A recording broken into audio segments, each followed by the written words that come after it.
आहे त्याचे कदाचित जी.आर. या 5-6 दिवसात निघेल। परंतु आमचा दिव्यांगाच्या मानधनवाढीच्या बाबतीत असू दे, कर्जमाफीच्या बाबतीत असू दे, ह्या दोन मुद्दे आमचे महत्त्वाचे होते, त्याच्यावर समाधान झालं नाही।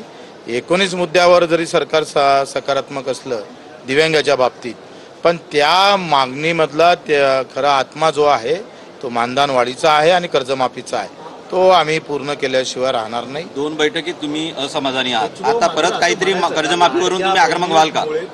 लाडक्या बहिणीचा याचा काही संबंध नाही आहे। 7 लाख कोटीच्या बजेटमध्ये 45-40 हजार कोटी जातं आणि कर्जमाफीले 35 ते 40 हजार कोटी लागतं। त्यानं फार मोठा विषय नाही आहे। उलट आम्ही पाहतोय का शक्तीपीठ असेल, इकडे कोणता समुद्री मार्ग असेल किंवा पुणे मेट्रो असणार, या सगळ्या योजना मी नेहमी सांगतो। माझा आरोप काय का योजना कोणत्या बजेटमध्ये केल्या ज्याच्यातून कमिशन मिळतं, म्हणजे म्हणायचं काय आहे सर? तेच मी म्हणतोय। आता अधिक काय स्पष्ट। नमस्कार, मी प्रियंका नागने आपल्या मराठी योजना यात्रा या चॅनलवरती तुमचं सर्वांचं स्वागत आहे। तर नुकताच जो व्हिडिओ पाहिला त्याच्यामध्ये स्पष्टपणे बच्चू कडूंनी सांगितलं आहे की जे दिव्यांगांसाठी योजना राबविल्या जातात त्यामध्ये आम्ही समाधानकारक नाही। म्हणजे जो मुद्दा आहे मेन म्हणजे ज्यामध्ये पैसे वाढवायचे आहेत किंवा जे मानधन वाढीचा आहे तो अजूनही सुटला नाही। तर दिव्यांगांना सध्या 1500 रुपये मिळत आहे, पण मानधनीमध्ये वाढ करून 3000 रुपये झालेच पाहिजे असे प्रहार संघटनेचे बच्चू कडू यांनी सांगितलं आहे।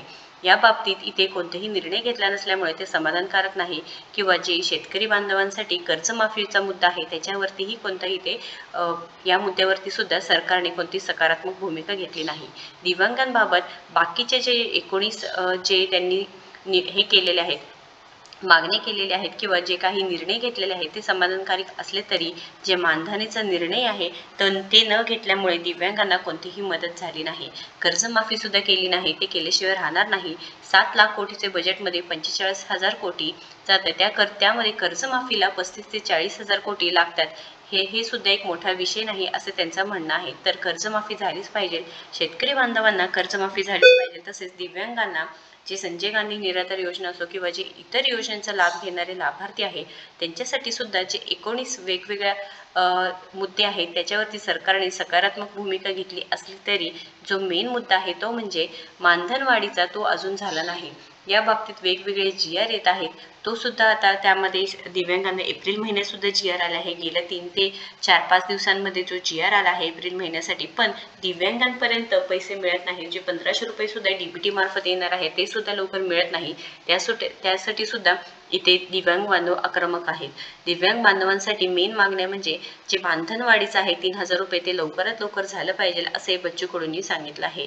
तर महत्त्वपूर्ण अपडेट आहे। या बाबतीत काही शंका असतील किंवा काही प्रश्न असतील तर नक्कीच कमेंट बॉक्समध्ये सांगा, कारण दिव्यांग बांधवांसाठी अतिशय महत्त्वाचा मुद्दा आहे। संजय गांधी निराधार योजना आहे, विधवा योजना आहे किंवा वयोवृद्ध योजना आहे, या बाबतीत कोणतेही सकारात्मक भूमिका न घेतल्यामुळे नक्कीच हे बांधव नाराज आहेत व त्यांना 1500 रुपयामध्ये कसे भागणार हे सुद्धा प्रश्न आहेत। कारण लाडक्या बहिणींचा प्रश्न नाही की 1500 रुपये त्यांना मिळतच आहेत, पण लाडक्या बहिणींना जसे 1500 रुपये मिळत आहे तसेच जे दिव्यांग बांधव आहेत त्यांना सुद्धा मानधनीमध्ये वाढ झाले पाहिजे असं सर्वांचं म्हणणं आहे।